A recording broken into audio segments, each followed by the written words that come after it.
Today's focus is on our alternative or thought-provocative or new management system, which we call eco-autonomous. Sorry, couldn't find a better word.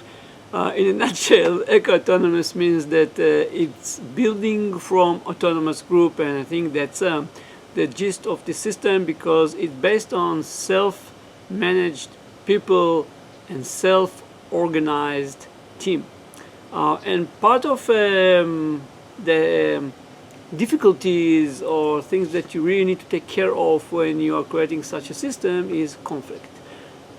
In classical hierarchies, there is a manager, and whatever is decision right or wrong, it really doesn't matter. Two people can go to a manager and he can make his decision pretty fast, and whether they like it or not, they have to accept his decision and move forward. And that's the way that we are working for so many years. The problem is, well, I think the major problem, there are many problems, but the major problem that one guy doesn't have an understanding of the entire complexity and variety of a problem, so he's making a decision not necessarily the right one. Anyway, when you're moving to a self-managed system, you don't have this figure that's called manager anymore. But people are people, and there are still tons of conflicts. So the question is how you're resolving conflict in an environment that doesn't have management. So let's split the answer in two different portions. The first one is a thought process, or kind of a theory that you can execute by yourself.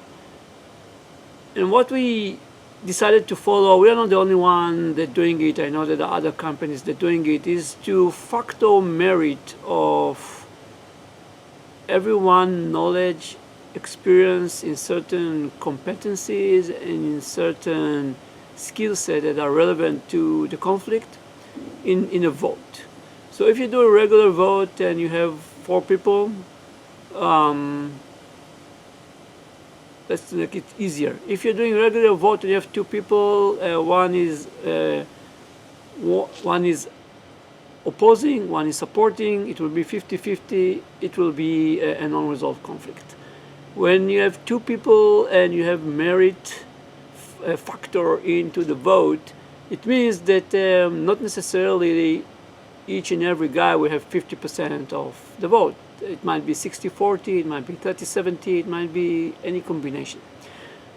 Anyway, if it's not 50-50, it means that if it's 2 people and one guy has better merit in certain competencies or skill set that's relevant to the issue, then his decision will trump the other, and this is the decision that we are going to get and move forward.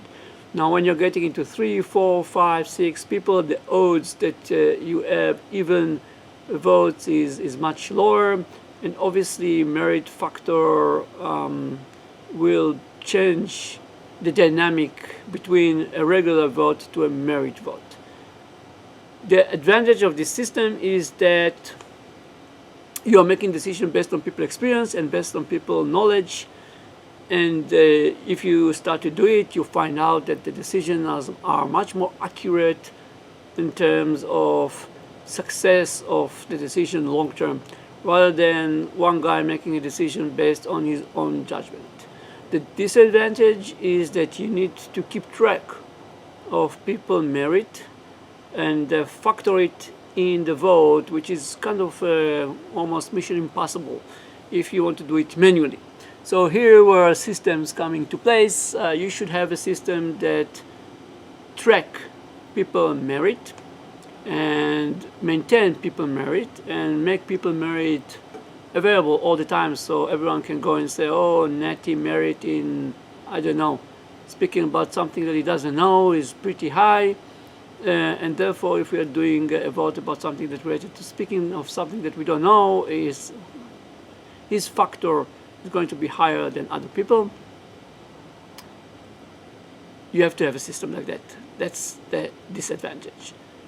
If you have a system like that, actually you can take the conflict resolution one step further, because you can resolve most of the conflict online just by presenting two people point of view and ask people to cast their vote, and if there isn't any even or odd, then decision has been done, everyone respect it, and we are moving forward. So that's all. Just want to share with you high level the possibilities of resolving conflict in non-managerial environment. I know that there are very strict hierarchical managerial environment that does the same. So actually you can implement this system not necessarily just in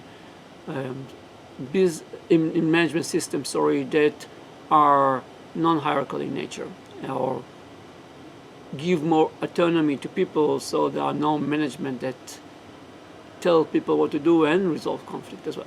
So that's all for today. Thank you for your time.